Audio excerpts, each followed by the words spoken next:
At 1 o'clock in the morning, the city of Chicago slept beneath a curtain of rain and the weight of secrets that had never found their way to the light, when a cold, untouchable Mafia kingpin received a trembling call from a little girl he had never met, her voice thin and breaking through tears as she whispered, "Please, save my mother. She needs you." What he did not know was that the woman fighting for her life was the only person he had ever loved, and the desperate child begging for help carried the same blood that ran through his veins.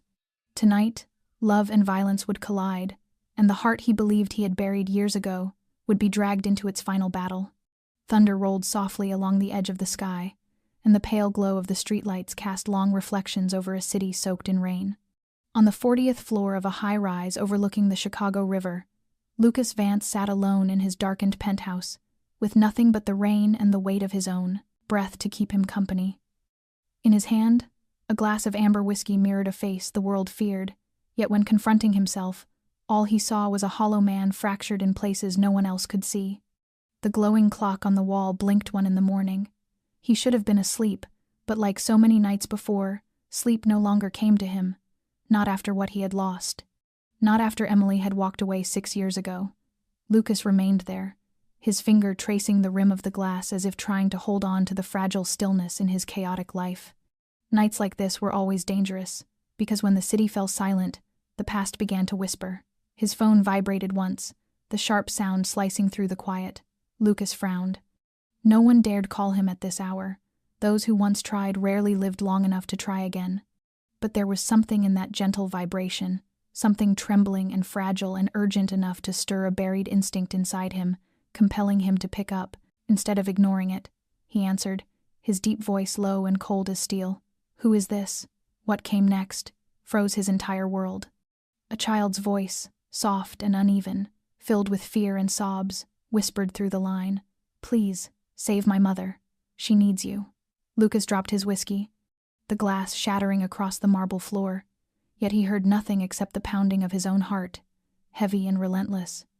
He went still, every nerve drawn tight like a wire ready to snap. "Who are you?"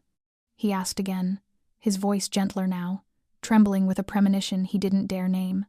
The child hesitated for a few seconds, her breathing quick and frightened as if she were hiding from someone. Then she whispered, "My mother's name is Emily." Time paused, stretching into something that felt like an entire lifetime. That name tore through him like a blade reopening an old wound. Emily Monroe, the only woman who had ever seen the man beneath his brutal armor. She had loved him not for his power and not out of fear, but simply for who he was, and he had walked away from her. Not because he had stopped loving her, but because he thought leaving was the only way to keep her safe from the men who wanted to break him.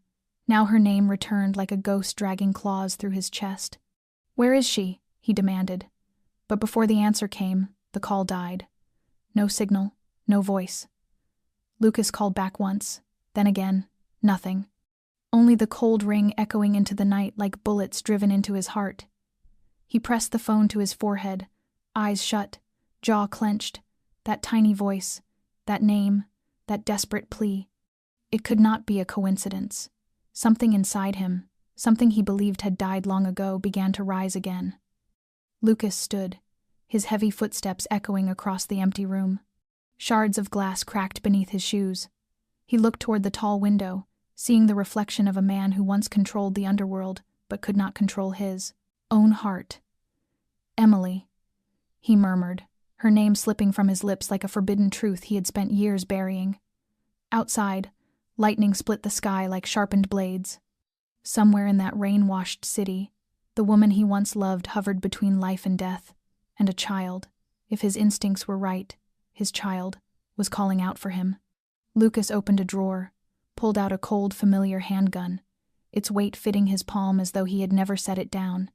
He slid it into his coat, grabbed his keys. Inside him, a storm was rising, part suspicion, part hope, and the rest, pure, unrestrained fury. Whoever touched Emily again had already signed their own death sentence. Trap or not, he would walk into it. For her name alone, he had always walked, and tonight, he would walk to the very end. Before we continue with the breathless moments waiting behind the doors of emergency room number 3, where Emily is fighting for every last breath, take a quiet moment with us to do something small but deeply meaningful.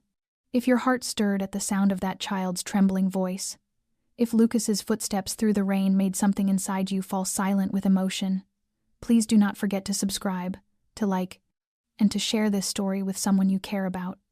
We tell these stories not only to entertain, but to reach the deepest corners of the human heart. And you, yes, you are now a part of this journey. Where are you listening from tonight? Leave a comment below telling us your location, so we can see how far this story has traveled, how many miles it has crossed, and which quiet corners of the world it has touched. Maybe you are in a coffee shop in Texas, in a warm apartment in Seattle, or holding your phone in the stillness of a lonely midnight somewhere where a whisper like, "Please, save my mother," feels more real than ever. We are here to continue, to listen, to walk with you, and all it takes is a single click, so you won't miss the next chapters, the next journeys, the next hearts waiting to beat in rhythm with yours. Thank you for staying with us until this moment. And now, let us return to Lucas, the man walking deeper into the night, not for vengeance, but to reclaim the few things still worth living for.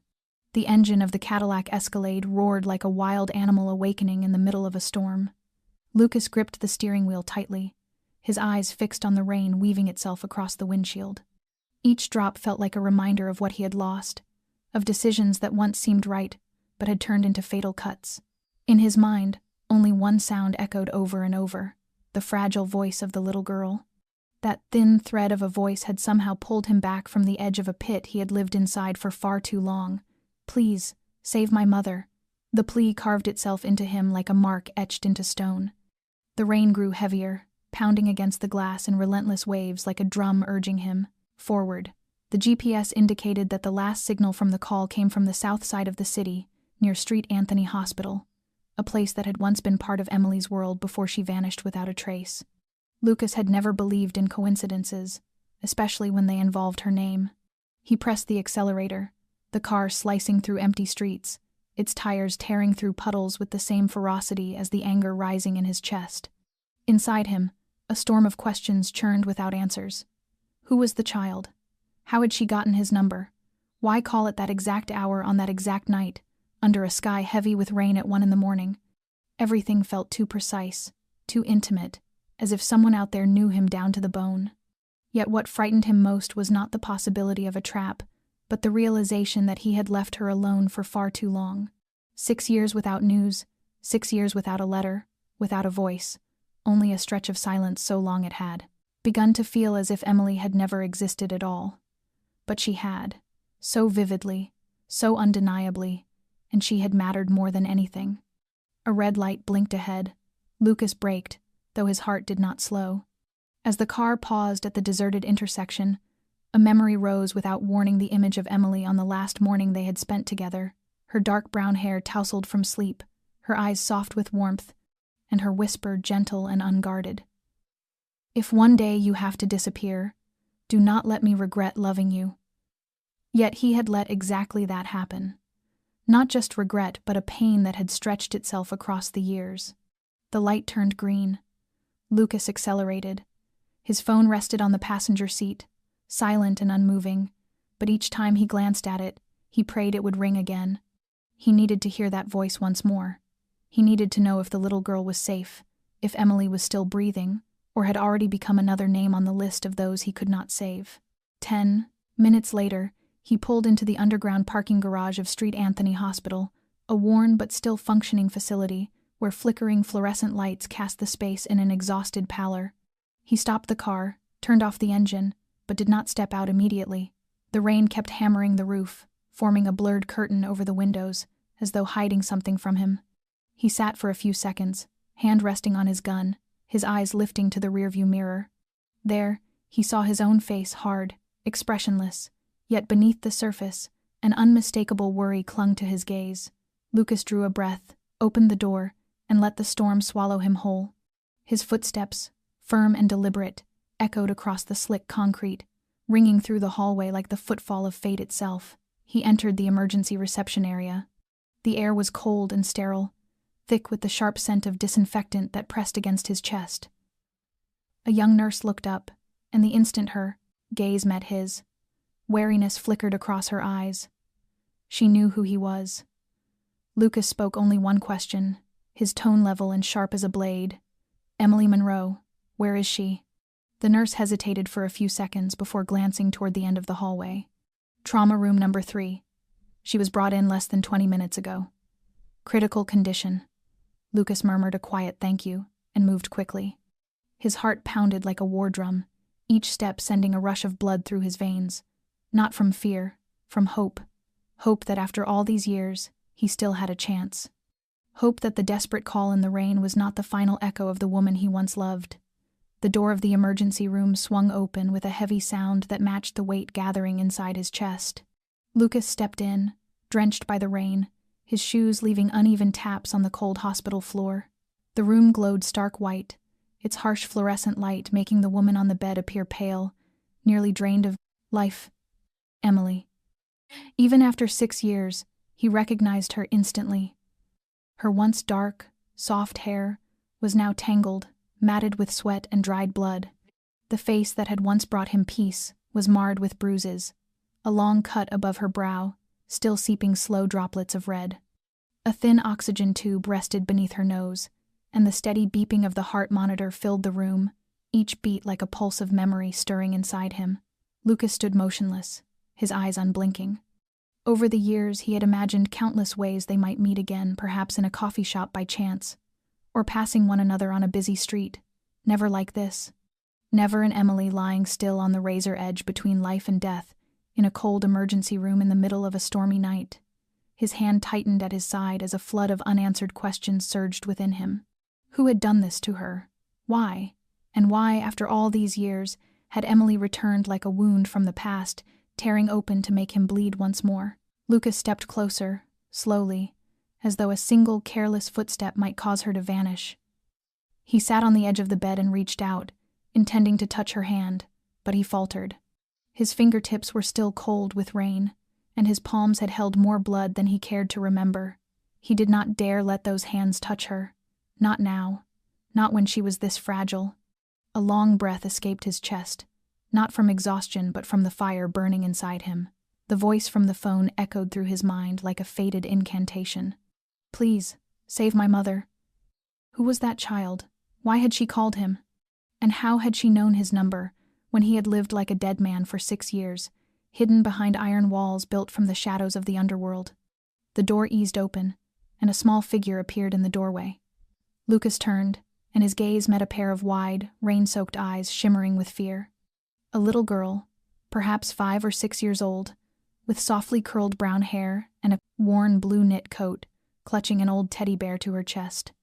She stared at him without speaking, simply standing there as though the world outside had ceased to exist, leaving only the hospital room and the two of them facing each other. Lucas rose and took a step toward her, then stopped as she stepped back, tightening her hold on the bear. His voice softened, raspy with restraint. "Who are you?" The girl blinked, then spoke in a whisper. "I'm Lily. My mother's name is Emily Monroe." Lucas felt his heart clench, his throat closed, unable to form words. Lily, a beautiful name. But what shook him most were her eyes. Emily's eyes, yes, but also something else, something familiar, something that felt like looking into a mirror. Lily watched him without fear, only curiosity and something unspoken, something he dared not name. Her voice rose again, broken by uneven breaths. "My mom said, if you came back, I should give you this." She rummaged through her small, lavender backpack and pulled out a red velvet box, holding it out to him. He knelt, his hand trembling as he accepted it. The box was small and light, but it sat heavy in his palm, as though it carried the weight of an entire buried past. He didn't open it, not yet, because Lily's eyes were still fixed on him, searching him for something she hoped to find. Are you Lucas?" she asked, barely louder than a secret. Lucas nodded, though his throat felt raw. Lily gave a tiny smile and whispered, "Mom said, you were her hero, and if you were still alive, you would always find her." Lucas lowered himself so he was at eye level with her, his own eyes rimmed red. "And I have found her," he said, his voice deep and steady, a vow spoken aloud. In that moment he was no longer Lucas Vance, the feared kingpin of Chicago's underworld. He was only a man who had just found the two things in life he could not afford to lose ever again: Emily and Lily. The rain outside continued to fall without pause, battering the hospital window as if the night sky were washing away years of hidden secrets. Lucas stood silently by the glass, holding the unopened velvet box with a gentle grip. Behind him, Lily sat quietly in a chair, hugging her teddy bear, glancing toward her mother now and then, her tiny face tight with worry. On the bed, Emily remained motionless, eyes closed, her breathing shallow yet present, thin and trembling like a thread stretched between life and death. Lucas turned to look at her again. The features he remembered from gentler days were now marked by injuries and exhaustion. 6 years, long enough for a person to change their entire life. Yet looking at her now, he realized his feelings had never shifted. He had simply buried them too deeply, hidden them in a place even he had been afraid to touch. He pulled a chair to the bedside and sat, his large hand trembling as he reached for hers. Her hand was ice cold, fragile in his palm, and his heart clenched painfully when he noticed a new scar along her wrist, long and still red. He did not know what had happened, who had done this, or what she had endured in the years he had been absent. But he knew one thing with painful clarity: he should have been there. He should never have left her to fight alone. The hospital lights flickered faintly, casting pale shadows across his sleepless eyes. For a moment everything around him blurred, and memories surged back, vivid as if they had happened only yesterday. He saw Emily in a simple white dress the day they first met in an old bookstore in Lincoln Park. She hadn't known who he was, hadn't cared about his power or his name. She had simply smiled and asked if he knew any authors who wrote about courage without violence. He remembered fumbling through an answer and realizing it was the first time in his life he could not control something: his own heart. They had shared one brief year together, hiding from the underworld and living as two ordinary people. He remembered waking beside her in the mornings, the gentle aroma of coffee drifting through the room, the soft humming of her voice as she watered the plants, and the nights when they lay side by side listening to the rain. It was that same rain tonight that had brought him back here, as though fate had drawn a perfect circle sealed with a longing he had never managed to silence. He remembered their final night, when she had looked at him through eyes filled with tears and told him she understood. That if he had to leave, she would not hold him back. But she asked only one thing: never forget that she had once been his home. Lucas had walked away into that dark night believing that leaving her behind was the only way to keep her safe. But in truth, he had abandoned her to a world of shadows he was no longer there to shield her from. Lucas lowered his head, pressing his forehead gently against the back of Emily's hand. He did not cry, but his broad shoulders trembled as if holding up a sky that had cracked open. Lily watched silently, understanding little but feeling the weight of something immense unfolding in that small room. Lucas lifted his head, his gaze meeting hers. "Have you been with your mother all this time?" he asked softly. Lily nodded, her voice a whisper, as though afraid to wake the sleeping woman. "Mom and I had to move a lot. She said bad people were looking for us. She never left me alone." Lucas felt his heart twist again. He had not been there, but Emily had fought tirelessly. She had done everything to protect her daughter, battling an entire world by herself. Lily rose from her seat, stepped closer, and murmured, "Mom always believed you would come back. She never forgot you." Lucas looked at the little girl, then at Emily. In that instant, he knew one thing with absolute certainty: he would not lose them again. Even if he had to walk into hell, even if he had to confront the past he had buried, he would fight. For Emily, for Lily, for the family he had never dared to admit he longed for. The rain outside continued to fall, but now it felt like more than water. Each drop carried a silent promise that he would make right every mistake, even the ones born 6 years ago. Lucas stood motionless, his eyes on Lily as she stood beside him with unwavering trust, her tiny hands gripping the teddy bear as though holding on to her fragile world. He could not look away from her face, not just because she looked so much like Emily, but because she carried something profoundly familiar, a reflection of who he had been as a child, with thoughtful eyes, lips pressed together when worried, and the way she leaned slightly to one side whenever she felt uneasy. His heart thudded hard, each beat like a truth hammering against reason. This was his child. He needed no test, no confirmation. One look into her eyes was enough. She was flesh of his flesh, a life he had not known he had, lost for 6 long years. He knelt so he could meet Lily's gaze, his voice rough with emotion but gentled by something he had not felt in years. "Lily, can I ask you something?" She nodded, a curl of hair falling over her forehead. "How did you call me?" Lily looked down and pulled from her coat pocket a worn piece of paper, its edges wrinkled and damp from the rain. On it was a single line, written hastily by hand. "Lucas Vance, if you are ever in danger, call him. I trust he will come." Beneath it was his phone number, the number he had kept only as a memory, one he had never given to anyone and never imagined would ring on a night like this. Lucas held the paper, his hand trembling. Emily had kept that number for 6 years, and she had taught her daughter that if anything ever went wrong, she should call him. That said everything. She had never forgotten him, and she still believed he would come, even when he no longer believed in himself. Lily continued, her small voice, barely above a breath. "Mom never talked much about the past, but every time she looked at the picture she keeps in her drawer, she smiled. The picture with you and her, in a place with lots of flowers. She said that was when she was happiest." The words struck Lucas like a fist to the chest. He remembered that photo. They had taken it in a small garden near Lake Michigan, a place Emily had once said she wished she could grow old with him. A quiet place, free from bullets and fear. But he had not been able to give her that. He had walked away to keep her safe, not knowing that his absence had pushed her into even deeper danger. He sat on the floor beside the little girl, holding her gaze, feeling every emotion reflected in her eyes. "Do you know who I am?" he asked. Lily hesitated, then nodded. "I think so. Mom said you used to be a good man, but you had to do bad things to protect the people you loved. She said you could be scary, but never someone to hate." Lucas let out a soft laugh, a sound incomplete and fragile, like a single note in a sorrowful song. He did not know what Emily had told her, what truths she had hidden, but he knew one thing: she had never poisoned Lily's heart against him. She had kept his image whole for their daughter, even though he had left both of them behind.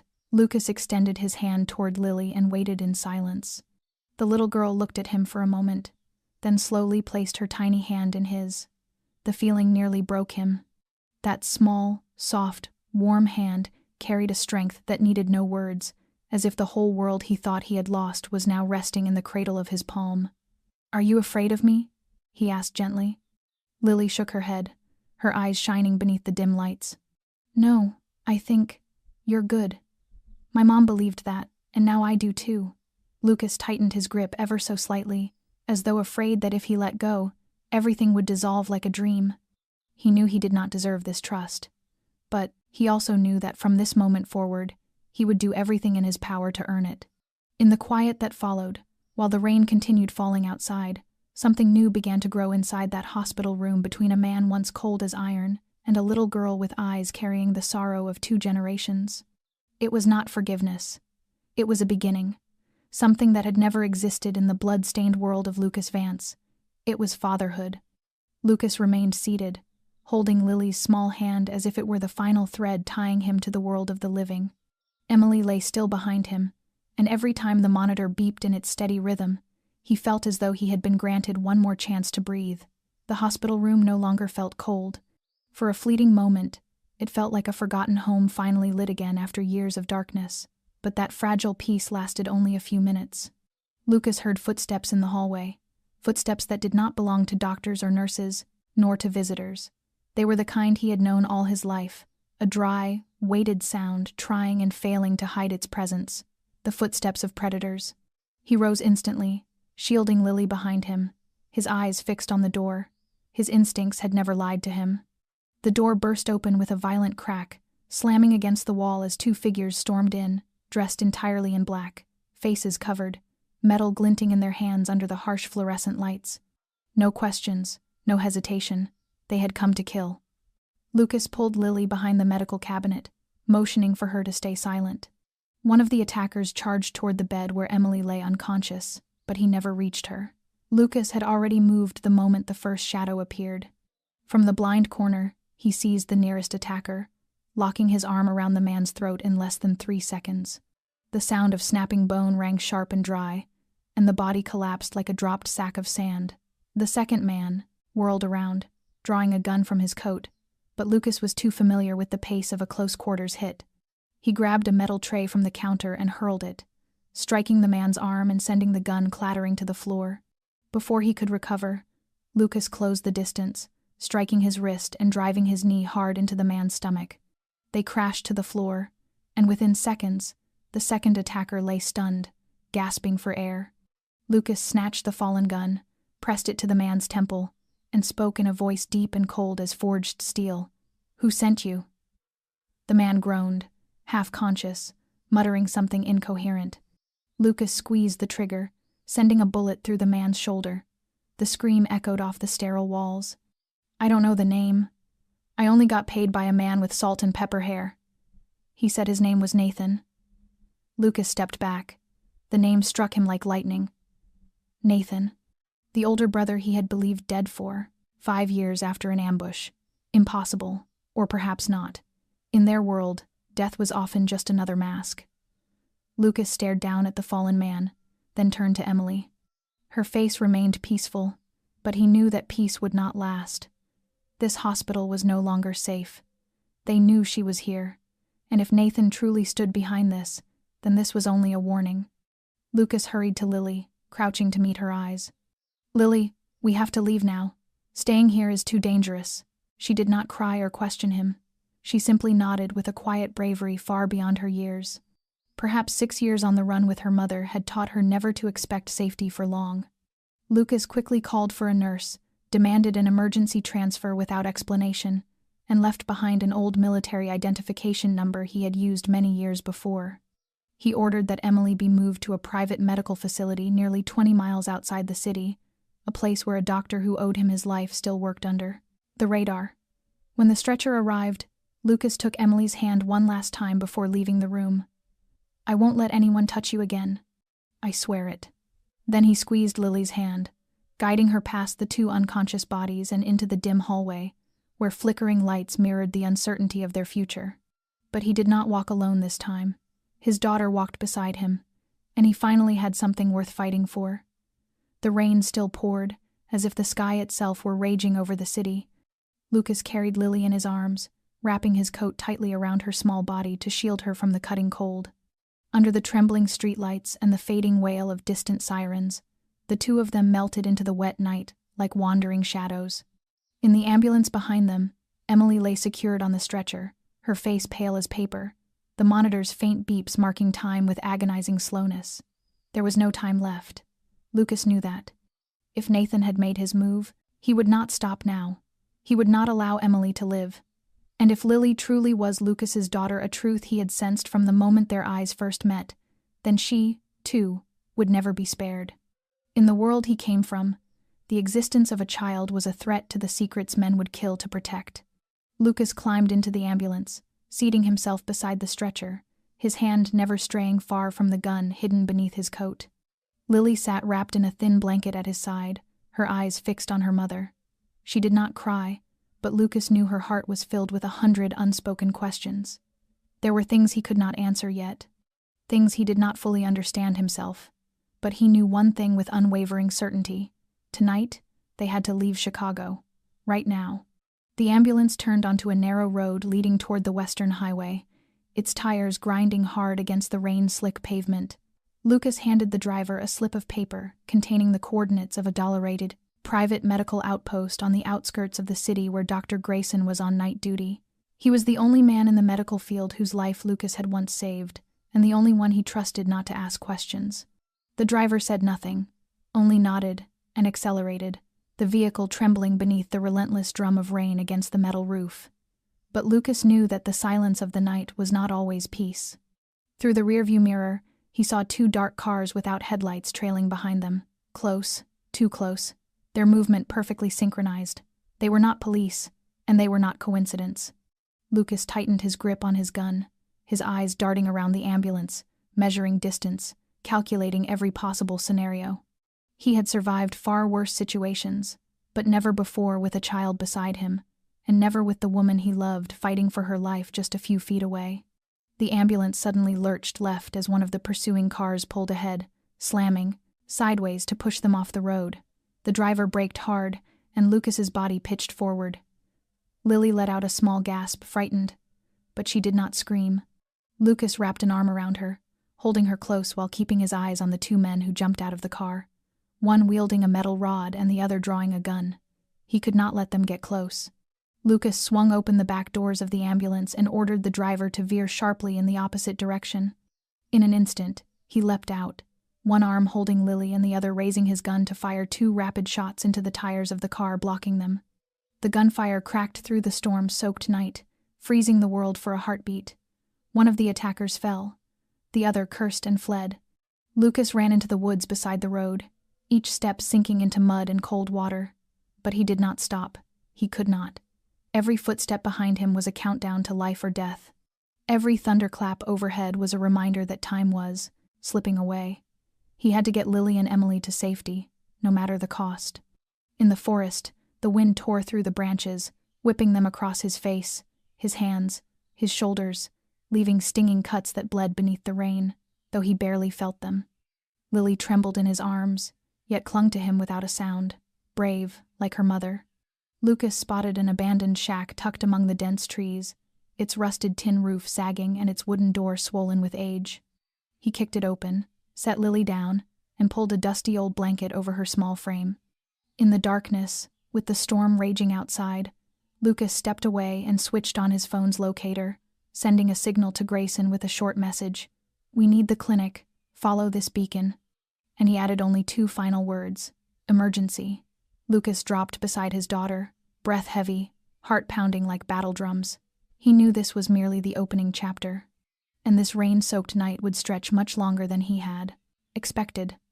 But they were alive, and as long as they were alive, he would not let anyone take Emily or Lily from him again. Not now, not ever. The rain hammered the rusted roof in a steady rhythm like the breath of the darkness around them. Lucas leaned against the rotting wall, his hand locked around the gun resting on his thigh, his eyes fixed on the glowing screen broadcasting the locator signal. Lily had fallen asleep in the corner, wrapped tightly in the blanket, her breathing deep and even, a fragile rhythm of life amid the danger lurking just beyond the shack's thin walls. She still held her battered teddy bear close, as though it were the last piece of safety she understood. Lucas looked at her, and his chest tightened. He had never imagined a night like this, fleeing, protecting, and discovering himself as a father for the first time, tasting a small, fierce love so profound it made him realize he had never truly been alive before. Reaching into his coat, he pulled out the velvet box Lily had given him at the hospital. He had held it throughout their escape, the last missing piece of a story long left unfinished. The dim glow of his phone's flashlight glinted off the worn edges of the box, revealing faint scratches etched into the fabric by time. He drew a breath and slowly opened it. Inside lay an old necklace with a pendant shaped from an ancient coin, polished with care, and a folded letter, its familiar handwriting striking him like a blow. Emily's handwriting. Those delicate curves, slightly slanted to the left, just as they had been on the little notes she once left on his pillow in the mornings they had still shared a life. He lifted the letter, and her voice seemed to rise within him as each line came into focus. "Lucas, if you are reading this, it means I can no longer protect myself, but I beg you, protect our daughter. Her name is Lily. She is our blood. I kept this secret for 6 years, not because I did not trust you, but because I feared you would become a target. I knew if you learned about her, you would come back. And if you came back, they would find both of you. I have run, I have hidden, I have shielded her in every corner I could find, but I am so tired now, I cannot run anymore. If Lily gave you this box, it means I am no longer able to stay beside her. But I believe you will do what I could not. Protect her. Do not let her grow up in the darkness we once knew. And if one day I am gone, tell her her mother never stopped loving her, just as I never stopped loving you." Lucas let the letter fall into his lap, his hands tightening, his breath thick and ragged as though trapped in his chest. The rain leaking through the broken roof dripped onto the floor with the soft rhythm of tears that refused to form. He looked again at the pendant, the old coin that had been the only keepsake from the father he had never known, the piece he had given Emily on their last night together as an unspoken vow. She had kept it for 6 years, hidden inside this velvet box along with her final message, a farewell and a surrender of everything she had left in this world. Lucas lifted the pendant toward the light, the metal catching the faint glow like the echo of Emily's eyes long ago. He slipped the chain around his neck, then folded the letter carefully and placed it in the inner pocket of his coat, close to his heart. He looked at Lily once more. She slept peacefully, impossibly calm despite the world outside that sought to swallow them whole. In that moment, Lucas knew he had stepped across a boundary he could never return from. He was no longer the man who once ruled the underworld with blood and iron. He was no longer the name that made others tremble when spoken aloud. He was Lily's father, and the only person in the world who could protect her. Cold rainwater dripped from the leaking roof onto his brow, merging with the heat pulsing through his veins. With every passing second, he felt a storm building, not in the sky, but in the past he had once tried to bury. This time, he would not run. He would face it, for Emily, for his daughter, and for the last remaining piece of humanity within him, slowly waking with each soft breath from the child sleeping only a few steps away. The rain outside fell in a steady rhythm, like a ticking clock counting down to something drawing near. In the abandoned shack deep within the woods, Lucas sat motionless beside Lily, his eyes locked on the faint light of the old phone resting on the floorboards. The locator signal he had sent to Dr. Grayson was still active, but there was no reply yet. Time stretched unbearably long in the heavy air, thick with the scent of rotting wood and damp earth. In his pocket, the velvet box was closed once more, and Emily's letter rested warm against his chest like a second heartbeat he could no longer ignore. Inside him churned a storm of pain, memory, and something he once believed he could never feel again, real love. But amidst that storm, one detail gnawed at him without pause. The coin, the pendant Emily had guarded for 6 long years, was not a simple keepsake. It was a key. Lucas lifted the necklace, the dim glow from the phone's screen glinting off the surface of the ancient coin until the faint carving slowly appeared. One side bore the image of a double-headed eagle, the emblem of an old family that had operated in the underworld for centuries. The other side held faded numbers that could be mistaken for scratches if one did not look closely. But Lucas recognized them for what they were: coordinates. A sequence of 6 numbers separated by dots. Geographic coordinates. His heart slammed against his ribs. Emily had hidden it not only as a token of their love, but as a map leading to something she could no longer protect. Something dangerous enough to make her run for 6 years, to force her to disappear, to live a life defined by fear and flight. Lucas unlocked his phone and typed the coordinates into the map application. The screen revealed a riverside area near Dock C-27, once a bustling shipping hub now abandoned after a devastating fire several years earlier. It had once been under Nathan's control. The brother Lucas believed had died, now returning like a specter from hell. The map marked a single point deep within the old warehouse district, a place outside any current city records. Lucas understood instantly. Emily had hidden something there. It might be evidence. It might be a secret. It might be the truth about everything that had happened after he walked away. And if Nathan truly lived, he was surely looking for it as well. Lucas sat still, staring at the screen as dozens of possibilities rushed through his mind. He could not bring Lily there, it was far too dangerous. Yet he could not leave her alone in these woods, not even for a second. At that moment, the phone vibrated softly. A message appeared from an encrypted contact, containing only 3 words: "I am here, Grayson." Lucas exhaled, relief loosening the tension coiled inside him. He looked over to see Lily stirring awake. He gently pulled his coat over her, then leaned down to kiss her forehead. "We're leaving soon," he whispered, his voice roughened by emotion.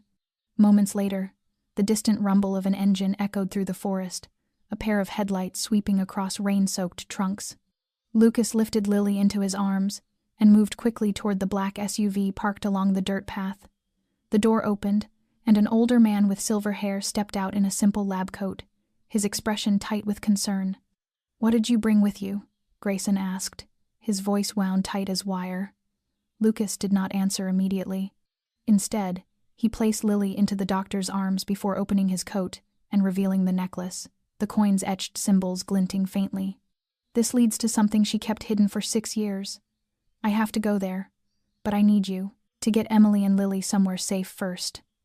Grayson studied him for a long moment before nodding. "I'll take them to the old northern compound.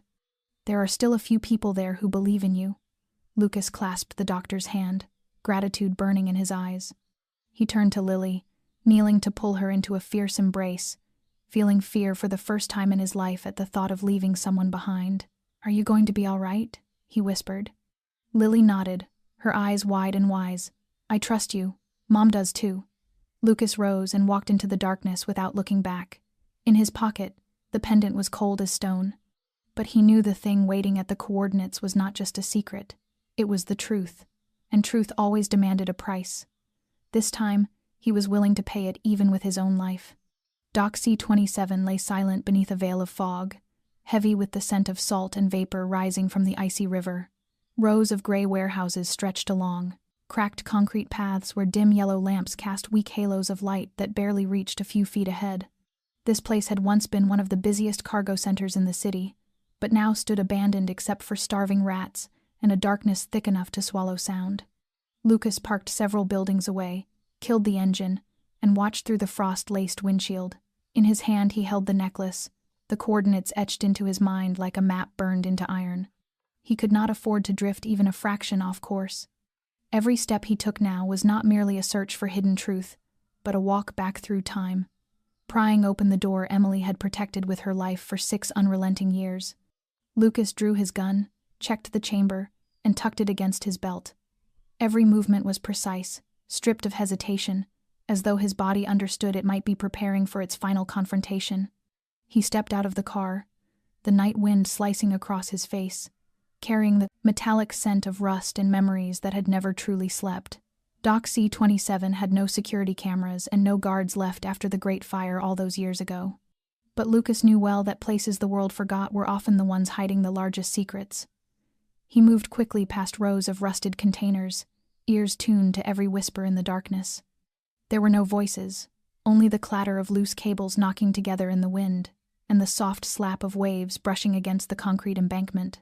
He stopped before a warehouse standing alone at the far end of the dock, its faded number barely legible, but still bearing remnants of the marking C-27K. This was where the coordinates had led him. The metal doors were secured by a padlock eaten with rust, but the moment Lucas touched it, he realized it wasn't truly locked. Someone had opened it recently. His pulse kicked hard. He had no time to hesitate. He pushed the door open and slipped inside, his gun already raised. The interior was swallowed in darkness, illuminated only by thin beams of moonlight sneaking through gaps in the corrugated roof. Lucas moved forward slowly, scanning the cavernous room filled with dust-covered crates and old tarps. Beneath his feet, patches of wet concrete and footprints told him someone had been here. Not long ago. He rounded a broken shelf and reached a shadowed corner hidden behind splintered boards. There, beneath a torn tarp, he discovered a black metal chest. Lucas crouched and opened it. Inside were stacks of classified files, an external hard drive, and a handful of photographs, their edges yellowed with age. He lifted each photo carefully. In one, Emily appeared in a grainy, long-distance shot outside a hospital in Florida. Another captured Lily as a toddler at a bus station, photographed from afar. They had been tracking them for years. In one folder, Lucas found Nathan's signature at the bottom of a contract documents tied to a clandestine biomedical research project connected to an underground financial syndicate Lucas had dismantled long ago. Everything pointed to one truth. Nathan had never died, and he was the one orchestrating the entire hunt. Lucas clenched the folder, his mind spinning as suspicion hardened into certainty. Emily had uncovered something evidence of Nathan's illicit operations, or perhaps something even more dangerous, something worth killing her for, and now, that secret was in Lucas's hands. Suddenly, the metal door slammed shut behind him with a thunderous bang. Lucas spun around, gun raised, but saw no one. Then a voice drifted down from above, cold as granite, and familiar enough to freeze the air. "Long time, little brother." Lucas held his breath. A figure stepped onto the second-floor railing, framed in faint light. Nathan. His face looked older, harsher, but his eyes held the same icy void Lucas had known all his life. It felt like someone had torn open the past to reveal a wound that had never healed. Lucas did not lower his gun. "Why?" he asked, his voice rough. Nathan smiled, descending the stairs with slow steps. "Because you forgot that true power never dies. It only changes masks." And as the echo of Nathan's footsteps rang through the warehouse, Lucas understood the deadly game had begun. There was no turning back. Nathan's footsteps clanged heavily against the rusted metal ladder as he descended, the sound reverberating through the cavernous space like a countdown to an unavoidable reckoning. Lucas remained still, his gun aimed steadily, his entire body taut, breath locked in his chest. For a split second, memories of the brother he'd once loved surged through him, two boys scraping by on the streets of South Side, two men rising together in the underworld, and then the day Lucas was told Nathan had died in a hail of bullets. Yet here he stood, the man who had staged it all. Nathan reached the center of the floor, raising his empty hands to show he carried no weapon, though Lucas knew better than to trust that gesture. "Not surprised?" Nathan asked, voice low and cold, as if he had never left the grave. Lucas offered no answer, his gaze sharp as a blade. "Why?" he repeated, voice coarse with fury. "Because you walked away. You chose love over power. You betrayed everything we built." Nathan took another step forward. Emily uncovered everything. Those documents, the evidence, the data. She thought she could take it to the government, to the press. Foolish woman. But the one smart thing she did was give birth to your daughter. Lucas's heart tightened at Emily's name. "Is she alive?" he demanded, voice cracking. Nathan laughed, a hollow, lifeless sound. "Alive. Though I cannot promise for how long. Once you came here, we reclaimed her from that old doctor. Right now, she's at the place you once called home." Lucas understood instantly, the old northern estate, once their safe house, once their war room, and the place where he had hidden Emily on their final night together. He tightened his grip on his gun, his heartbeat pounding like it might tear through his ribs. "If you hurt her," Nathan cut him off with a mocking sneer. "What then? You'll kill me? The way I killed those who betrayed us?" Lucas answered not with words but with action. He fired. The bullet ripped across Nathan's shoulder, knocking him backward with a roar of pain. Lucas lunged like a storm unleashed, slamming into him with a crushing blow to the jaw. They crashed onto the filthy floor, grappling, swinging, slamming into crates like wild animals. Every punch Lucas delivered carried the weight of 6 years of betrayal, 6 years of Emily running through the shadows with their child. Nathan fought back viciously, but he faltered first, collapsing to the ground, blood spilling from his mouth, his eyes burning with hatred. "You'll never save her. You're already too late." Lucas did not answer. He gave Nathan one final look, then turned and sprinted out of the warehouse, carrying the hard drive, the files, and a rage that had long since burned beyond the reach of reason. The night sky felt as though it were collapsing as Lucas sped north. The streets were deserted, the wind slicing through each turn with a frantic urgency, carrying the echo of something closing in. Emily's face filled his mind again and again, her pale cheeks on the hospital bed, her lips barely moving as she whispered his name, her cold hand clinging to the last bit of warmth she could find. He could not lose her again, not now, when he finally knew the truth, not before he could say he was sorry, not while Lily waited for her mother to open her eyes and hold her close once more. When the SUV screeched to a halt before the rusted iron gates of the old Vance estate, the rain began again, softer this time, but cold as winter steel. Lucas kicked open the front door, gun raised, ready for whatever waited inside. The house was pitch dark, except for a faint glow seeping down the staircase from the second floor. He rushed up, the wooden steps groaning beneath his weight. At the final door of the hallway, he pushed through. Emily lay on the old bed, her wrists bound, her face bruised and swollen, but her eyes opened the instant she saw him, a faint glimmer of life sparking in their depths. "Lucas," she breathed, her voice barely a whisper. He rushed to her, sliced the ropes, and pulled her into his arms. Her breath was shallow, but still there. "I'm here. I'm with you," he whispered, his voice trembling. In his embrace, Emily gasped softly, then managed a fragile smile, small, but bright enough to pierce the cold emptiness of the place they once called home. In that moment, amid rain and wounds and memories, they found each other again, not as ghosts of the past, but as two souls still fighting for the present and for the thin thread of hope still left before them. Holding Emily close, Lucas felt her faint breath against him, like a fragile spark rekindling after years of darkness. Her eyes met his exhausted, but comforted as though his presence alone chased away every fear that had haunted her through 6 relentless years. He lowered her onto the bed, covered her shoulders with a blanket, and held her cold hand gently, a promise unspoken. "I'm here now. Everything will be all right," he murmured, his gaze never leaving her face. Emily nodded weakly, her lips barely forming the words, "Lily, our daughter."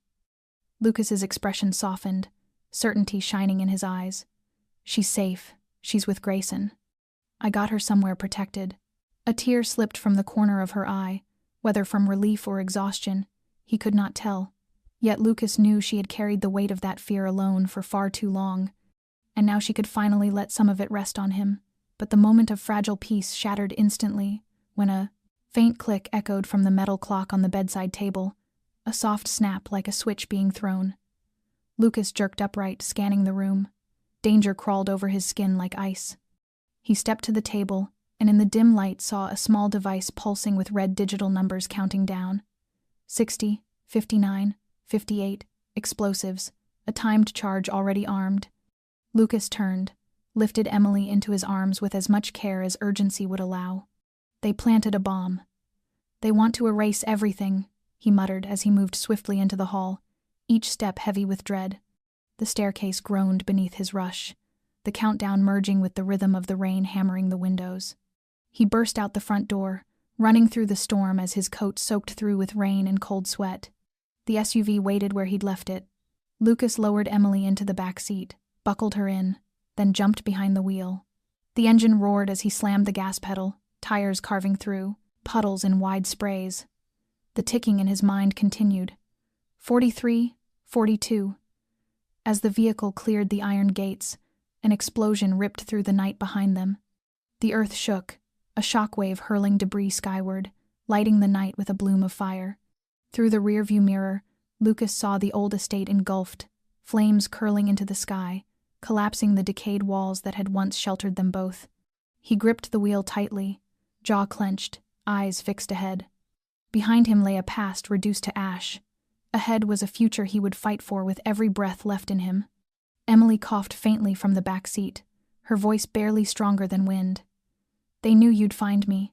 They don't want anyone left alive." Lucas did not look back, but his voice was unwavering.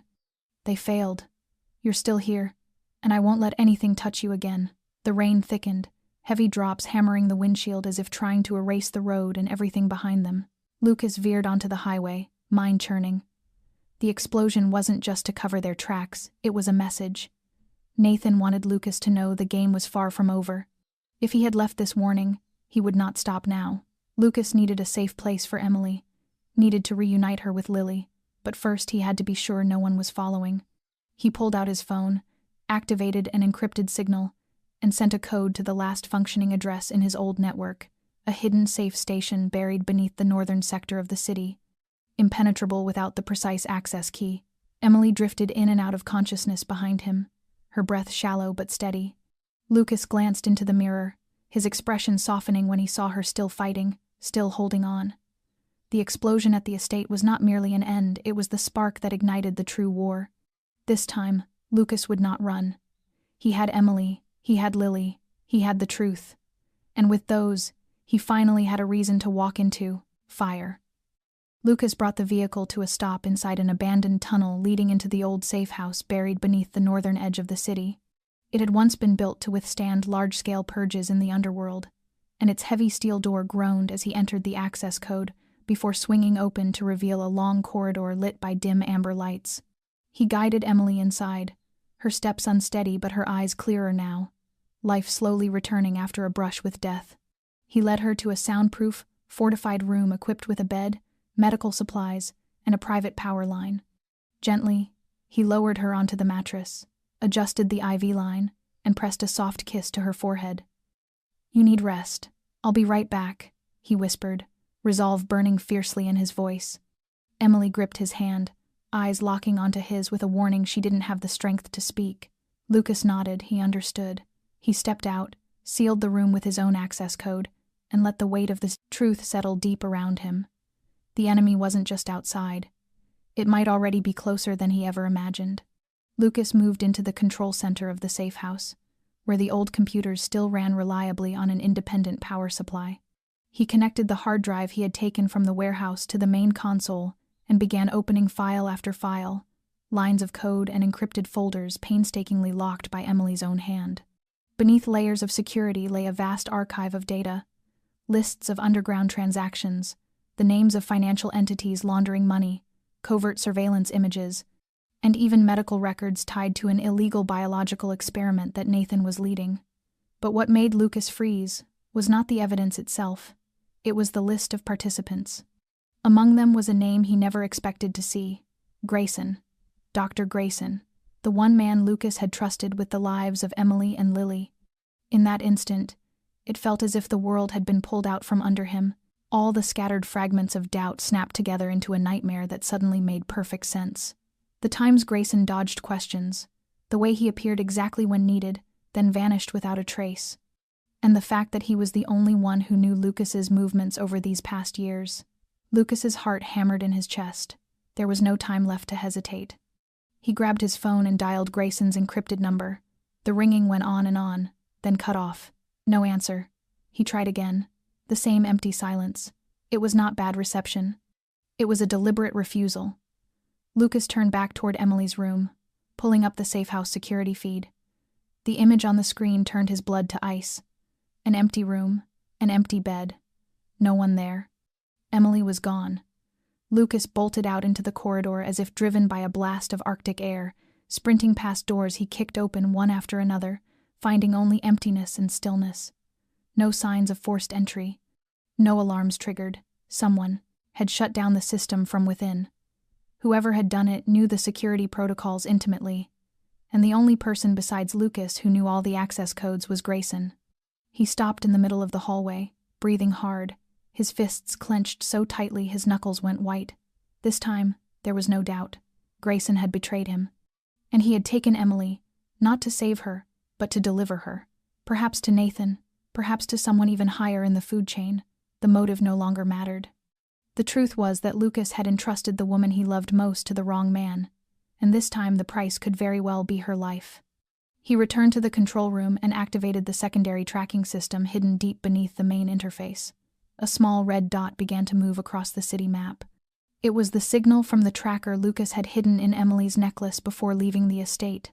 However careful Grayson might be, he could not have known about it. Lucas narrowed his eyes, at the red dot inching out of the city limits, heading toward the western outskirts, where an abandoned Cold War research facility stood, an underground complex only a handful of people had ever known existed. Among them were Lucas, Nathan, and Grayson. Without packing anything more, Lucas grabbed his gun, the data, his coat, and left the safe house into the night. Outside, the rain had stopped, but the sky still hung low and heavy, a weight pressing down like an omen. He drove in silence, his face carved from stone, his gaze fixed. Grayson's betrayal was more than a knife in the back. It was a blow against the last thread of trust Lucas had held onto. Now that thread had burned away. There was nothing left to lose, no one left to forgive, except Emily. And he would take her back, even if he had to walk over pain, over the past, and over the bodies of those who once called him ally. The traitor had shown his face. Now it was time for him to pay. The SUV flew down the westbound road, the horizon stained with the dim, sickly glow of distant industrial lights. Lucas held the wheel in an iron grip, his eyes never leaving the blinking tracker on the dashboard. The red dot that represented Emily moved slowly now, showing that Grayson's vehicle was entering the wild woods near the city limits, where an old strategic research base from the Cold War era lay buried, known only to a select few. The closer he got, the more old memories clawed their way back, memories steeped in the smell of betrayal, blood, and fire, the scent that never truly faded from the mind of a man who had lived in the underworld. Yet beneath the low burn of rage, something even more painful gnawed at him: the folded paper he had found in Emily's coat pocket, which slipped out when he carried her into the safe house. A letter, handwritten, sealed with red wax. The words on the envelope were simple: for Lucas. If I am no longer alive to say this. Lucas had not read it when he found it, perhaps because he was afraid of what Emily had kept from him, afraid the truth would not match the fragile hope clinging to his heart. But now, amid the suffocating chase and the sting of betrayal, He needed the truth more than ever. He pulled the car over onto the roadside beneath a canopy of black branches, the night folding around him like a cloak. Under the dim interior light, he broke the seal and unfolded the letter. Emily's familiar slanted handwriting rose off the page, each line striking directly at the center of him. "Lucas, if you are reading this, it means I am no longer beside you to say everything myself. I have carried this secret for 6 years, and it has been killing me a little more each day. But I had no choice. I know you. I know that if you discovered I was alive and had a child, you would come back. And I also know that if you came back, they would kill you both. When Nathan faked his death, I thought it was over. But he survived, and he is more ruthless than ever. Grayson, he was the first to reach me when I ran. He saved me, but he watched me too. I know. I have always known. But I could not keep running forever. Could not protect Lily without help. I pretended to trust him, pretended to be weak so I could buy time, and I found a way to hide the evidence. I encrypted everything and used the coin you gave me as the key. I kept it with me every day, not only because it was the last piece of you I had left, but because I believed that if I failed, you would find it. You always find your way. Lucas, I never stopped loving you, and I have never once regretted loving you, not for a single second. Our daughter carries your name. I taught her to speak your name every night. I told her stories about the father who was brave enough to walk away from power to protect love. But now, that power might be the only thing that can save me and our child. If you are reading this, please forgive me. Forgive me for leaving. Forgive me for taking our daughter with me. And if you still can, please fight. Not just for me, but for our child. For us. Lucas reached the final line and felt his hand tighten, the paper trembling between fingers roughened by old scars and dried blood. The night wind slipped through the cracked car window carrying a bitter chill, but nothing felt colder than what was settling inside his chest. The truth in Emily's letter was not just a confession. It was a final call from the woman he had carried in his heart like a wound that never healed. And now she was being taken away by the very man he had once called an ally. Lucas restarted the engine, shifted gears, his gaze locked onto the tracking screen. The red dot had stopped moving. The old research compound. The door to the past had swung open, and Lucas had nothing left to lose, nothing left to fear. He didn't need an army. He didn't need a verdict. All he needed was to bring Emily home, alive or dead together, and if anyone dared, stand between them again, whether it was Grayson, Nathan, or whatever shadowed power lurked behind the curtain, then tonight, blood would answer for a letter that never reached him in time. The SUV tore down the dirt road toward the western forest, the tires carving deep tracks into the muddy earth under the cloak of darkness. The night wind whipped through the skeletal branches of the trees, their limbs stretched upward like withered hands pleading with the sky. Behind the wheel, Lucas gripped the steering wheel so tightly the leather strained, his lips pressed thin, his eyes unblinking. The red dot on the tracker stayed fixed at the same place, right in the center of what had once been a military shelter, a surviving fragment of the old Vance estate, a place Lucas had long believed burned to the ground along with his past. But the truth was that it had survived, lurking in silence like a ghost, and now it was the place where Emily was being held. He knew why Grayson had taken her, there, with its underground tunnels, escape shafts, auto-lock systems, and bomb-resistant concrete. The old Vance estate was not just the perfect fortress for a final confrontation. It was also the place where Lucas and Emily's story had begun and ended. It was where he had hidden his heart, and where it had been torn apart the night she vanished without a goodbye. Now, that story was folding closed at the very same place. The closer he came, the heavier his heartbeat grew inside his ribcage, each pulse like a drumbeat of fate. Emily's words lingered in his mind, every stroke of her handwriting whispering to him, urging him to fight not only for love, but for truth, for their daughter, for a part of his soul he had buried deep. When the SUV rolled to a stop before the rusted iron gates of the estate, a sudden gust of wind tore through the forest. Branches rattled like bones, as though the woods themselves braced for the battle to come. Lucas stepped out, pulled the gun from the brown glove compartment, loaded the last magazine, then lifted the necklace, the tracking device, and Emily's keepsake from around his neck, and pressed a soft kiss to the worn coin. He tucked it into the left breast pocket of his jacket, over his heart. The gates were not locked, only resting ajar, as if inviting him in. Lucas crossed the threshold in silence, his boots sinking into a carpet of rotting leaves, his eyes fixed on the dark windows ahead. Every step echoed through his memory. Every stone, every stair carried the scent of days long gone. He knew this place intimately, every room and hidden fold, because he had designed it to be a place no enemy could enter, and now he had to break into the fortress he built.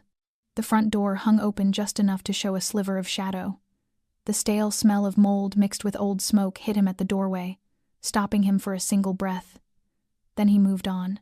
The long hallway, thick with dust, was lit only by failing fluorescent bulbs flickering, like dying stars.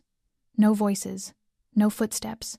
But Lucas knew silence was the overture to a bloody performance.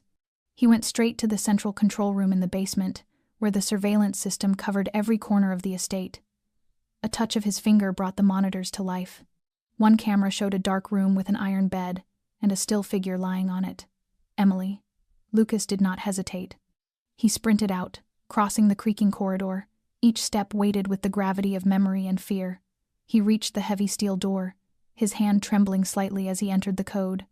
The door unlocked with a slow groan, and the room's light washed over Emily's face. She was breathing, but faintly, her eyes shut tight, wrists strapped to the bed with medical restraints. A bruise circled her throat, a sign she had fought until she could no longer stand. Lucas rushed to her, freed her binds, checked her pulse, then pulled her into his arms, whispering her name like a broken prayer. But, just as he lifted her to carry her out, a small metallic click sounded behind him, the click of a safety being switched off. Lucas turned instantly, gun raised, facing Grayson, the man he had once called family. Grayson stood with his gun aimed steady at Lucas's head, his expression calm, the same calm he once used when delivering diagnoses. "I saved her more than once, Lucas," Grayson said softly. "But this time, you've made everything harder." Lucas did not blink. "You once told me some lives are worth risking the world for, and now you're pointing a gun at hers?"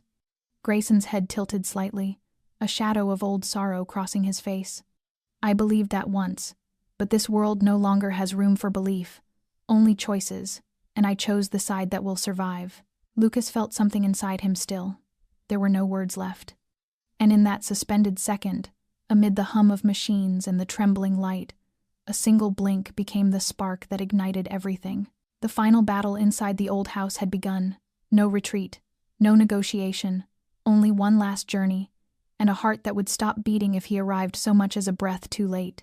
Gunfire ripped through the cramped basement room, the blast echoing like a blade tearing open air already thick with the scent of blood and betrayal. Lucas twisted aside just in time, Grayson's bullet grazing his shoulder, searing a line of fire and the acrid smell of scorched flesh across his skin. He didn't fire back immediately. Instead, he lunged toward Emily, shielding her limp body on the metal bed. In that brief heartbeat, he knew he would not allow a single harm to touch her, not one more bruise, not one more wound. Another bullet slammed into the wall behind him, sending dust billowing through the dim room. Lucas tightened his grip on the gun and turned, but Grayson had already disappeared from the doorway. Footsteps thundered up the hallway, retreating toward the upper floor where the estate's internal defense system could be activated. Grayson wasn't alone, and Lucas knew the man he truly had to face was still waiting. After checking that Emily was still breathing, he locked the heavy door with his personal code and stepped into the corridor. The air in the basement was icy, the flickering lights casting shadows that crawled along the walls like memories trying to claw their way out of the dark. Lucas moved through the levels of the house, each step sharp, controlled, his gun ready, his mind no longer holding space for fear or doubt. Every stride peeled back another layer of the past nights he and Nathan had sat upstairs making plans, sharing dreams of power and blood. Those dreams now lay in ruins. When he pushed open the wooden door to the main hall, the chandelier's dim light spilled across cracked marble, and there, standing in the center of the room, was Nathan. No more hiding, no more shadows. He emerged like a ghost of the past Lucas had tried to bury. Dust clung to his long coat, his graying hair brushed back, his eyes colder than winter stone. He held a gun loosely in his hand, lowered but never careless. "You're late," Nathan said. each word slicing into memory like a jagged blade. Lucas didn't respond immediately. He watched his brother with every muscle coiled. "How many people did you kill chasing a power no one fears anymore?" Lucas asked, his voice low and heavy as a distant tide. Nathan's mouth curled, half smile, half disdain. "I didn't kill anyone. People choose their fates, just as you did. You chose a woman and a child. I only cleaned up the mess." Lucas stepped forward, gun lowered but unwavering. "You chose to kill Emily. You hunted Lily. You betrayed me." Nathan's jaw clenched. "Betrayed? No, Lucas. You betrayed our blood. You forgot we were born to stand above others, not to bow to cheap love." The words struck Lucas with a final blow, burning away the last thread of brotherhood. He raised, his gun, finger resting on the trigger. "If you were still my brother, you would never have done this." Nathan lifted his weapon too. Two barrels pointed at each other in the same room where they once played chess, where their mother kept the only family photo on the fireplace. Wind howled through the broken window, as if the night itself held its breath. Then no more words, only gunfire. 2 shots, fired at the same moment. Metal cracked. Nathan staggered, Lucas's bullet piercing his left shoulder and sending him crashing into the shattered table. Lucas had been grazed as well, blood trickling down his arm, but he didn't fall back. He stepped forward slowly, gun still trained on the man who had been his blood, now nothing but an enemy. Nathan gasped, his gaze lifting to meet his brother's. No arrogance left, only emptiness. "You chose weakness," he rasped. Lucas knelt before him, a final flicker of truth in his eyes. "No, I chose love, and that makes me stronger than you." Then he rose, turned away, and walked on without looking back. Behind him, Nathan's head dropped to the cold floor, the gun slipping from his fingers. And for the first time in his life, he understood what defeat felt like, not from blood loss, but from losing the one thing he never understood: why a man would sacrifice everything for a single heart. In the decaying mansion, the Vance brothers had finally faced each other. Only one walked out, and he carried the only hope that remained. Lucas moved through the long, silent corridor, blood still seeping down his arm, but he didn't slow.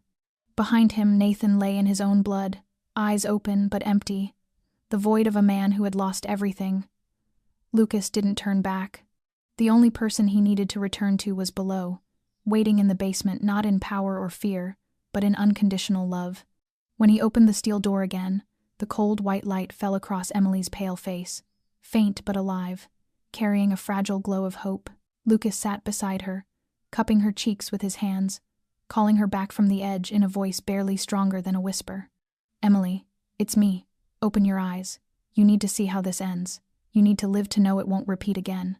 Her eyelashes fluttered. A fragile breath slipped from her cracked lips, enough to steady him in the ruins of everything around them.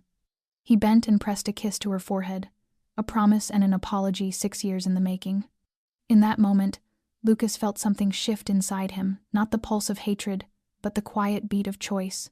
He knew he could pull the trigger one more time and end it all. Nathan was still alive. Grayson was still alive. Both were threats. Both had betrayed her, had hunted Lily, had shattered the last remnants of trust in him. They deserved to die. They deserved it deeply. But the way Emily's eyes slowly opened stopped him. There was no anger in them, only old wounds and love that still survived, battered but present. Lucas remembered the nights he sat alone with a gun in his hand, imagining revenge, imagining Nathan's face beneath his heel. But now, with the moment finally here, he saw no victory, only another scar added to a soul already fractured. He stood, took out his phone, and sent an emergency signal to his old network, the people he had once protected, the ones who would understand that the Vance estate needed to be cleaned, not with blood, but with light, with law, with justice. Lucas had chosen a different path, the path Emily believed he was strong enough to walk, not hatred, but love. A sound echoed from the hallway, and Lucas turned sharply. Grayson, wounded in the leg, dragged himself into the room with a dazed expression. "You didn't kill me?" he asked, his voice hoarse, his eyes stunned as if unable to comprehend what had just happened. Lucas looked at him for a long moment, then turned back to Emily. "No, because if I kill you, I become you. I become Nathan. I choose to survive. As for you?" Whoever you chose to follow, that is the choice you will carry for the rest of your life, if you live long enough to carry it." Grayson said nothing. Shame and ruin flooded his eyes before he collapsed against the wall, no longer able or willing to resist anything at all. Lucas bent down and lifted Emily into his arms, holding her with the tenderness of a man carrying a part of himself that needed protecting. He walked past Grayson without a word, moving down the long hallway like a man who had finally set down the last weight on his shoulders. Outside the mansion, dawn was beginning to break. The first rays of sunlight threaded through the trees, lighting the damp stone steps leading toward the road below. Lucas paused, looked toward the sunrise, and whispered, "I choose you. Not the darkness, not the blood, you." And in that moment, beneath a sky still veiled with morning mist, Lucas Vance, once known as a cold-blooded kingpin, stood simply as a man, carrying the woman he loved, leaving behind the place that had buried his soul. Not for revenge, but to begin again. Because sometimes the choice between love and hatred does not only change a man, it saves what was thought forever lost. Lucas stepped out of the Vance estate as the sun rose over the horizon, its pale morning light filtering through the dense forest canopy and falling across his exhausted but resolute face. In his arms, Emily remained asleep, her breathing steadier but her body still so frail it made his chest tighten each time he looked at her. Dried blood marked his sleeve, the burn of the bullet graze pulsing with every heartbeat. Yet he did not stop. He moved with steady purpose along the moss-covered path that led out of the woods, carrying the remnants of a life he once believed beyond redemption. At the vehicle, he gently set Emily in the back seat, fastened her belt, and covered her with his heavy coat. Lucas started the engine, eyes fixed on the dirt road, stretching ahead like a silent promise. He was no longer the hunter, nor the hunted. He was the only one left standing among the ruins, the only one who could bind the broken pieces back together with the best choice he had ever made. The SUV pulled away from the forest, heading toward the city by a remote bypass where Lucas had once set up an emergency communication post for the unimaginable. He stopped at an old wooden cabin by the lakeshore, activated a manual satellite transmitter, and sent coordinates and a distress code to his final remaining ally, Elias Grant, a former intelligence operative who owed Lucas his life and now lived off the grid in the suburbs of the state. Only 15 minutes later, the distant roar of a helicopter broke the quiet, sounding almost like hope. As the rotors churned the air above the clearing, Lucas carried Emily through the mud, his steps unshaken. 3 figures in black descended. One of them Elias, silver-haired, sharp-eyed, but when he saw Lucas, he simply nodded before signaling the medical team. Emily was lifted aboard the helicopter, connected to oxygen and intravenous lines at once. Lucas climbed in with her, his gaze never leaving her pale, unconscious face. From above, as the helicopter gained height, Lucas saw the Vance estate shrink into a smudge behind a veil of fog. Below, Grayson was taken into custody by Elias's men. While Nathan, still alive but unconscious, his shirt soaked in blood, was loaded onto a stretcher. Elias did not ask a single question. He understood that Lucas had ended everything, not with a blade, but with a choice far more difficult, the choice not to kill. The 6-year war born of betrayal had ended with a decision no one could have predicted, and now, after all of it, the one thing that mattered had been saved: Emily. When the aircraft touched down at a specialized treatment facility on the outskirts of the city, Lucas walked beside the stretcher until the doors of the emergency unit closed. He sat silently in the hallway, hands still stained with blood, heart pounding in a heavy rhythm born of exhaustion and fragile hope. After more than an hour, the door opened and a nurse stepped out with a soft smile. "She will be all right. She is very strong." Lucas nodded, closing his eyes for a few seconds as if releasing a weight he had carried for years. He entered the room, sat beside Emily, and held her hand as her eyes slowly opened in the early morning light. "You came back," she whispered, her voice raspy but clear. Lucas lowered his forehead to her hand. "And this time, I am not going anywhere." The war ended not with the final gunshot, but with the eyes of a man whose iron heart melted for the only woman who ever made him want to live a decent life. Outside, the city awakened, unaware that a darkness had quietly come to its close. But for Lucas, Emily, and their daughter, this was the first dawn of a new chapter, where love was no longer threatened, and the past was nothing more than ashes left behind as they began walking toward the light. 3 weeks after the Vance estate fell into silence, the city slipped into late autumn with golden leaves blanketing the sidewalks and a cold breeze threading its way through every corner. The private hospital on the outskirts, where Emily was treated in quiet seclusion under tight protection, now held little more than the soft rustling of leaves against the window glass. Lucas stood beside the window of her room, hands in his pockets, eyes following the slow movements of distant pedestrians. Behind him, the steady rhythm of the heart monitor pulsed through the stillness, and a gentle voice rose like an echo from the center of his own chest. "I'm still not used to waking up without needing to run."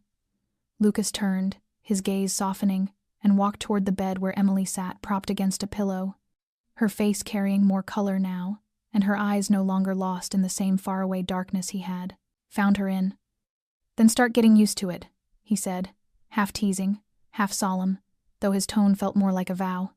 "Because no one is running anymore."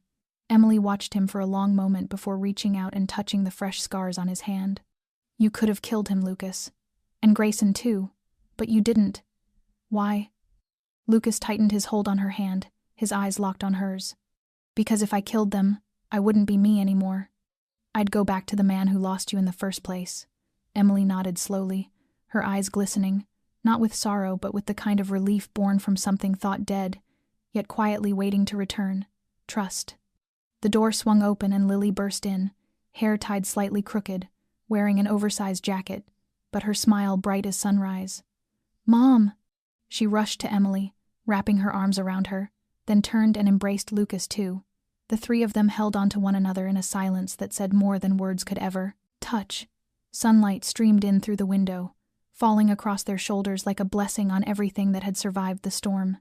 After the rescue, Elias had released the evidence linking multiple laundering networks, illegal biomedical experiments, and a string of covert purges tied to Nathan and his high-ranking associates. Grayson, during a closed-door hearing, admitted to every charge in exchange for witness protection for Emily and Lily. His name would vanish from all medical records, living on only as a reminder of misplaced loyalty and the cost of choosing the wrong side. Nathan, alive but paralyzed on one side after Lucas's gunshot, was taken to a high-security federal facility where he would never have the chance to manipulate another life. But for Lucas, none of that mattered anymore. The real battle had never been against the enemies outside, but against the one inside, the part of him that had fed on bitterness for 6 long years and nearly blinded him to the most precious thing he had ever had. A week after Emily's discharge, the three of them moved into a small house near Lake Michigan, where mornings began with birdsong and the scent of coffee, where every step no longer trembled under the fear of being watched, where wounds slowly healed in a peace they once believed forever out of reach. Emily planted golden chrysanthemums along the porch. Lily attended a nearby public school under a new name for safety, and Lucas walked the dog each morning along the lakeshore, sometimes pausing to look at the mirror still water reflecting the image of a man who had once walked through darkness and found light not through violence, but through love. That evening, the three of them sat together on the wooden porch, Lucas wrapping his arms around Emily and Lily as sunset stretched through their hair, and he whispered, "If you hadn't called that night, if she hadn't been brave enough to pick up that phone, I might never have come back." Emily leaned her head on his shoulder and answered softly, "But we did. We found each other, and it was true. After all the pain, betrayal, blood, and darkness, what remained was not the scar, but the light after the storm." The little house by Lake Michigan slowly became a true home for Lucas, Emily, and Lily. Their lives no longer hid in shadows, no longer revolved around guns or whispered conspiracies buried in the night. Instead, mornings opened with birds outside the windows, afternoons filled with the warm chaos of cooking together in the small kitchen, evenings spent reading side by side as gentle ripples brushed the lakeshore like a lullaby for hearts long battered by storms. Lucas had once been a man forged in darkness, a man who believed the only way to survive was through power, control, and fear. But it was a phone call at 1 a.m, the trembling breath of a child he had never met, that awakened what little humanity he had left. He had walked a long path where love had to outlast hatred, where forgiveness had to stare down betrayal, and where the light finally overcame the darkness inside him. Now that Emily had fully recovered, she spent her days writing down the small moments that made her smile, a blossom opening at the right time, sunlight slipping through the window, the lively way Lily told stories after school. And Lily, the little girl who once trembled as she made a phone call in the night, had become a brave, bright, warm-hearted young soul. Lucas watched them both with a heart filled with gratitude and humility. He knew he could never erase the past, but he could choose to live differently from this moment forward, to be a father, a husband, the kind of man Emily and Lily could lean on. No longer the cold-eyed man of the underworld, but Lucas the father learning how to braid his daughter's hair each morning, learning to listen instead of command, learning how to love without keeping part of himself hidden in the dark.